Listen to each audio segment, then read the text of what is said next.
Hi, this is Alexander Pineiro, and these are 5 things that I wish someone told me before I started this journey. One is to be grateful for the love and support in your life right now, today.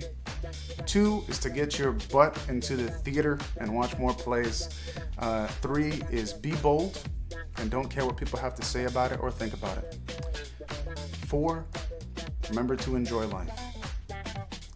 And 5, as early as possible, surround yourself with people who have ambitions that are bigger than themselves.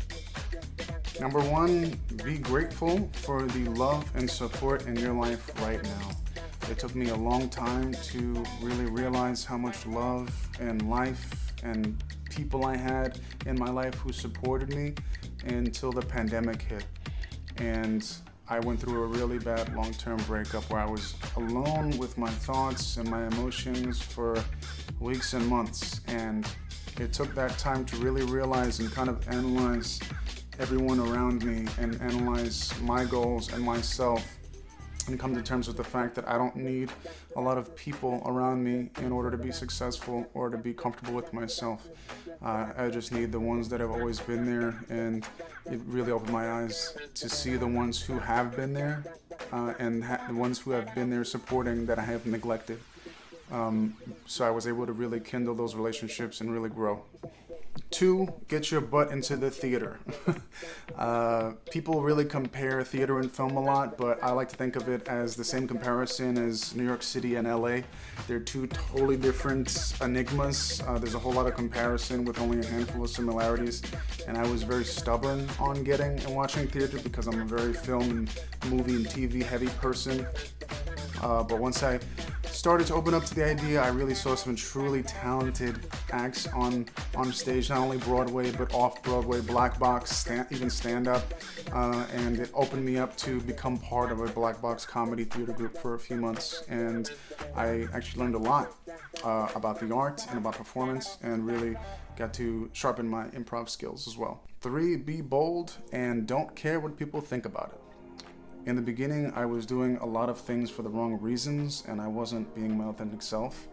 I was really catering to an audience of people who I made an image of myself that I wanted them to see. It wasn't actually who I really was. And so, in turn, I went through a phase where I was really confused about the image I was portraying and who I was in reality. You need to really just take risks and not care what people, especially your friends, have to say about it. When you do a lot of bold things, ambitious things, some smaller-minded people want to kind of bring you down. They want to bring down your ambition because their limit of thinking is down here. They say to kill a dream, they say to kill a big dream, tell it to a small-minded person. 3, be bold and don't care what people have to say about it. In the beginning, I was doing a lot of the wrong things for the wrong people, and I wasn't being my authentic self. I was portraying an image of myself that wasn't really true because I wanted people to see me this way. And in turn, I went through a long period of being confused about who I actually was and who this image I was portraying as being. So I was a little lost.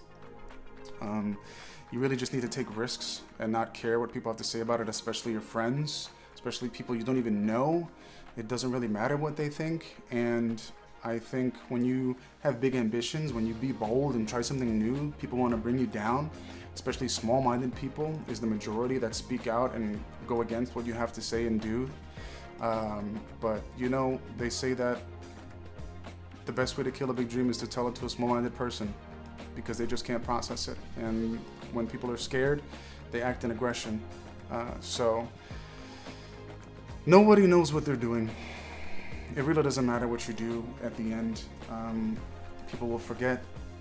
If you think you're doing something embarrassing, if you think you're trying something new and someone laughs at you, it's just going to go away eventually. So the reality of the matter is just be bold and remember to enjoy the ride.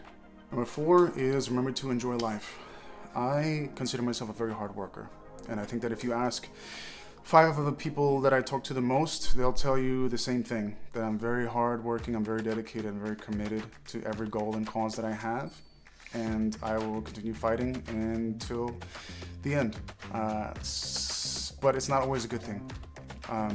People have to remind me to also take breaks, to also relax, to also take care of myself, to practice self-care. And again, it's hard for me because I came from a family who really had to scrape, get everything that they had, and they worked really, really hard to get where they were. And they also had an issue of taking breaks and not knowing when to stop and when to just really enjoy and relax. It took them till retirement to really do that, and I don't want to be that person. So I've been practicing a lot of stopping and making just time for myself, even when I'm not busy, or I tell people that I am busy. I just will either go to the park or just sit there and observe and see things and enjoy, internalize what's going on in your life, internalize your accomplishments. You're gonna be in 5 years looking back and thinking that this is exactly where I wanted to be all those years ago. So don't forget that. 5, surround yourself early in the process with people who have a bigger ambition than themselves. When I was younger, in my early 20s to my mid 20s and even a little further beyond, I spent a lot of time doing things that didn't really matter, chasing things that didn't really matter. And I hung around people who just were very small-minded. There's no fault to them. A lot of people are content with what they have and who they are and with smaller things, and that's fine, that's totally fine, but that just wasn't me. I was stifling my ambition, and I felt it deep down. I had a lot of anxiety. I felt like I was really just kind of pushing myself down in order to be accepted by different crowds. So I think that you need to practice meeting new people and talking about what you really, really want deep down, writing it down, making sure that you're putting it out into the world, and make sure that you actually practice that with people in person and talk about it, talk about these dreams, talk about these things that you want, because more than likely there are other people out there who feel the same way and want to be surrounded by others who have similar ambitions, or just want to have someone around that will keep them on track and in check.